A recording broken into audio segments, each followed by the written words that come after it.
வணக்கம் நண்பர்களே, நீங்கள் சேனலுக்கு வருகை தந்திருக்கும் உங்களுக்கு என் மனமார்ந்த நன்றிகள். இன்று நாம் பார்க்கப் போகும் தலைப்பு தமிழகத்தின் பெருமை. யுனெஸ்கோ உலக பாரம்பரிய சின்னமாக விளங்கும் மகாபலிபுரம் வரலாறு. அற்புதமான சிற்பக்கலை, கல்லால் செதுக்கப்பட்ட கோவில்கள், கடற்கரையின் அழகு, இவைகளை ஒரே இடத்தில் இணைத்து நிற்கும் இடம்தான் மகாபலிபுரம். மகாபலிபுரத்தின் தோற்றம். மகாபலிபுரம் கிறிஸ்துவுக்கு பின் 7ஆம் நூற்றாண்டில் பல்லவ அரசர்கள் ஆட்சியில் உருவானது. மாமல்லபுரம் என்றே முதலில் அழைக்கப்பட்டது. மாமல்லன் என்பது பல்லவ மன்னன் நரசிம்மவர்மன் முதல்வரின் பட்டப்பெயர். அவர் போரில் வீரமும் கலையில் ஆழ்ந்த ஆர்வமும் கொண்டவர். அதனால் அவரின் பெயரில் இந்த நகரம் உருவானது. பல்லவர்களின் ஆட்சிக்காலம். பல்லவர்கள் தமிழக வரலாற்றில் சிறந்த கட்டிடக் கலைஞர்களாக கருதப்படுகிறார்கள். கல்லில் கோவில்களை செதுக்கி கலைக்கு உயிர் கொடுத்தவர்கள்.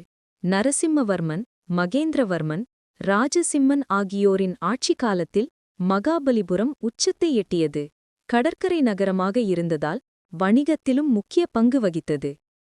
கலை மற்றும் கட்டிடக்கலை. மகாபலிபுரம் புகழ்பெற்றது பாறை கோவில்கள், மண்டபங்கள் மற்றும் பஞ்சரதங்கள். தர்மராஜ ரதம், பீமரதம், அர்ஜுன ரதம், நகுல சகதேவ ரதம், திரௌபதி ரதம். இவை அனைத்தும் ஒரே பாறையில் செதுக்கப்பட்டவை.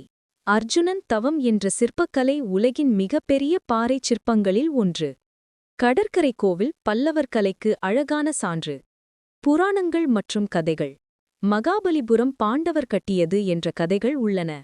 ஆனால் வரலாற்று ஆய்வுகள் பல்லவர் காலத்தை தான் உறுதிப்படுத்துகின்றன. கிருஷ்ணன் வெண்ணெய் கல் என்ற இயற்கை பாறை அதிசயமாக சாயாமல் நிற்கிறது. மக்களின் நம்பிக்கையின்படி தெய்வீக ஆற்றலால் அது அசையாமல் உள்ளது. யுனெஸ்கோ பாரம்பரியம். 1984ஆம் ஆண்டு மகாபலிபுரம் யுனெஸ்கோ உலக பாரம்பரிய சின்னம் பட்டம் பெற்றது. இதன் சிற்பங்கள், கோவில்கள் உலகம் முழுவதும் சுற்றுலாப் பயணிகளை ஈர்க்கின்றன. இன்றைய மகாபலிபுரம்.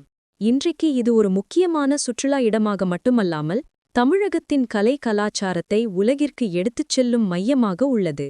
ஆண்டுதோறும் நடைபெறும் இந்திய நடன விழா ஆயிரக்கணக்கான பயணிகளை ஈர்க்கிறது. நண்பர்களே, மகாபலிபுரம் என்பது ஒரு சாதாரண நகரம் அல்ல. அது தமிழர் நாகரிகம், பல்லவர் கலை, பாரம்பரியம் மற்றும் வரலாற்றின் சான்று. இங்கே காணப்படும் ஒவ்வொரு சிற்பமும் கல்லில் உயிரோடு பேசும் கவிதை போல உள்ளது. இந்த வீடியோ உங்களுக்கு பிடித்திருந்தால் லைக் பண்ணுங்க, ஷேர் பண்ணுங்க, கமெண்ட் பண்ணி உங்கள் கருத்துக்களை சொல்லுங்க. மேலும் இப்படியான வரலாற்று வீடியோக்களை தெரிந்து கொள்ள எங்கள் சேனலை சப்ஸ்கிரைப் பண்ண மறக்காதீங்க. நன்றி.